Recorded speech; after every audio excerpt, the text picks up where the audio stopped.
আসুন শুনি সেই মা কি বলছে। আমি বৃদ্ধাশ্রমে আছি আজ প্রায় 5 বছর হতে চলল। ভালোই লাগে এখানে, নিজের মতো করে থাকা যায়। মন চাইলে বই পড়ি, না হলে গান শুনি। কখনো কখনো এখানকার অন্যান্য বাসিন্দাদের সাথে গল্প করি। আমার ভালো লাগে, আমি ভালো আছি। আমার 2 ছেলে 1 মেয়ে। বড় ছেলে সুজয় পেশায় ডাক্তার, সপরিবারে অস্ট্রেলিয়ায় থাকে। সুজন আমার ছোট ছেলেটা দেশেই থাকে, পৈতৃক ব্যবসা দেখাশোনা করে। আমার মেয়ে ব্যাংকে চাকরি করে, ছুটির দিনে আসে আমাকে দেখতে। কোনো সপ্তাহে আসতে না পারলে রান্না করে পাঠিয়ে দেয়, একটু বেশি করেই পাঠায় যাতে করে অন্যদেরও একটু সেই খাবার দিতে পারি। আমি অনামিকা চৌধুরী। এভাবেই চলছে আমার জীবন গত 5 বছর ধরে। সুজয়ের বাবা মারা যাওয়ার বছরখানেক পর হঠাৎ করে আমার কার্ডিয়াক অ্যাটাক হয়। আমাকে প্রায় মাসখানেক হাসপাতালে থাকতে হয়েছিল। কি যে সময় গেছে তখন! ছিল না অর্থের অভাব, ছিল না ইচ্ছের অভাবও, অভাব ছিল সময়ের। হাসপাতালে সর্বক্ষণের জন্য একজন রাখা হয়েছিল।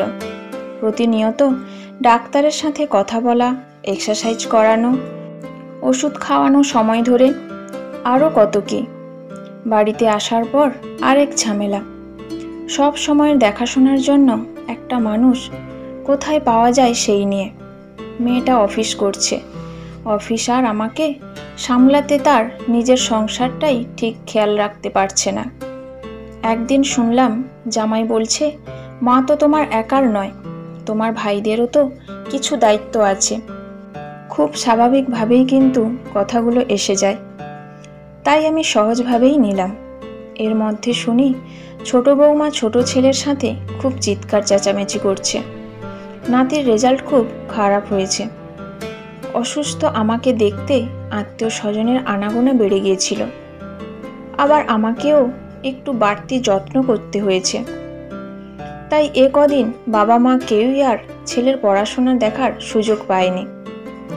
এই ঘরে বাচ্চা মানুষ হবে না, কারণ এখানে পড়াশোনার কোনো পরিবেশ নেই। সারাদিন লেগেই আছে লোকজন, রান্নাবান্না, এসবের মধ্যে বাচ্চা মানুষ হয়? বৌমার জোর গলা আমি শুনলাম এবং ভাবলাম, ঠিকই তো। আজকালকার এই প্রতিযোগিতার যুগে টিকে থাকতে হলে বাচ্চাকে 100% সময় দিতে হবে। এখান থেকে 10 ভাগও যদি অন্য কোথাও দেওয়া হয় তবে ক্ষতি হয়ে যাবে বাচ্চার। আমি অনেক ভেবে দেখলাম, বিভিন্ন দিক থেকে ভেবেছি। তারপর আমি সিদ্ধান্ত নিয়েছি। ছেলে মেয়েরা বিরোধিতা করেছে। বড় ছেলেটা বিদেশ থেকে আসলো, অনেক কান্নাকাটি করেছিল। সে আমাকে এখান থেকে অস্ট্রেলিয়ায় নিয়ে যেতে চেয়েছিল। মেয়েটা অনুরোধ করেছিল যেন তার সাথে গিয়ে থাকি, কিন্তু আমি সবাইকে না করে দিয়েছি। আমি আমার সিদ্ধান্তে অটল থেকেছি। তাহলে মা, তুমি আমাদের ভালোবাসো না? আমাদের আপন মনে করো না? তাই আমাদের কারোর সাথে থাকতে চাও না? ছোট ছেলে কাতর কণ্ঠে জিজ্ঞেস করল, তার চোখে জল। ভালোবাসি রে পাগল, অনেক ভালোবাসি।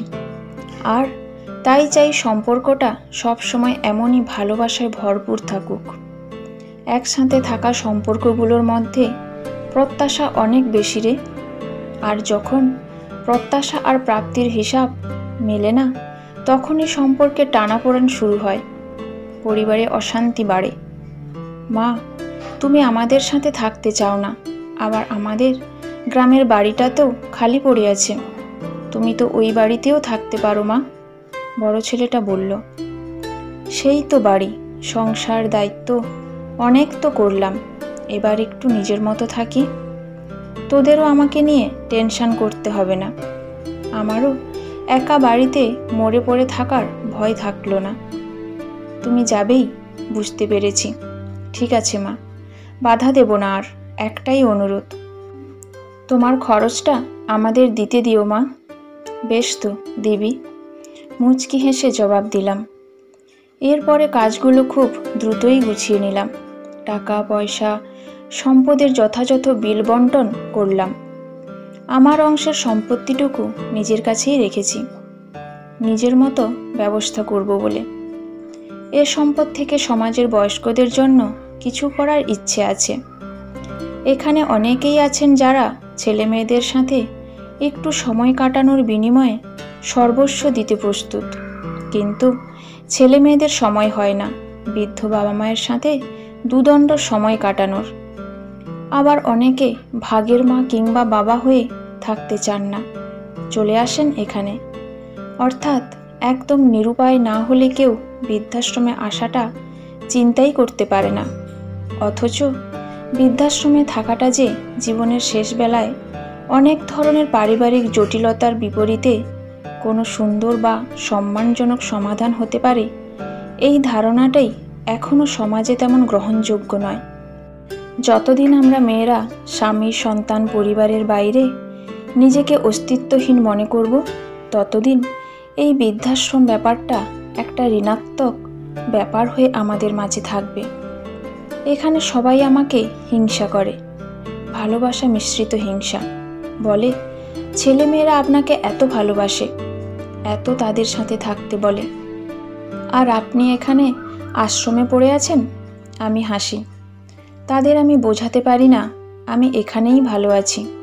আমি জানি আমার ছেলেমেয়েরা আমাকে অনেক ভালোবাসে, অনেক সম্মান করে, কিন্তু আমি এটাও জানি এই ব্যস্ত জীবনে, যেখানে দিনের প্রতিটা ঘন্টা হিসাবের, সেখানে আমি তাদের কাছে একটা বাড়তি দায়িত্ব ছাড়া কিছুই না।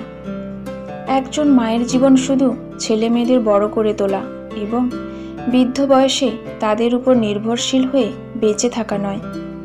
বড় হওয়ার সাথে সাথে সন্তানদের নিজের জগৎ তৈরি হয়, নিজের পরিবার তৈরি হয়, তাদের ঘিরেই চলে জীবনের আবর্তন। সেখানে বৃদ্ধ মা বা বাবা তাদের সেই জীবনের অংশ হয় না, এটাই সত্য। অনেকেই হয়তো এই সত্যটা ধরতে পারে না, কিংবা ধরতে পারলেও না বোঝার ভান করে। হয়তো তাদের আর কোনো উপায় নেই, অথবা তারা যে কোনো মূল্যে সন্তানের কাছে থাকার লোভ সামলাতে পারে না। আমি যে কোনোভাবেই হোক এই লোভ সংবরণ করে নিলাম।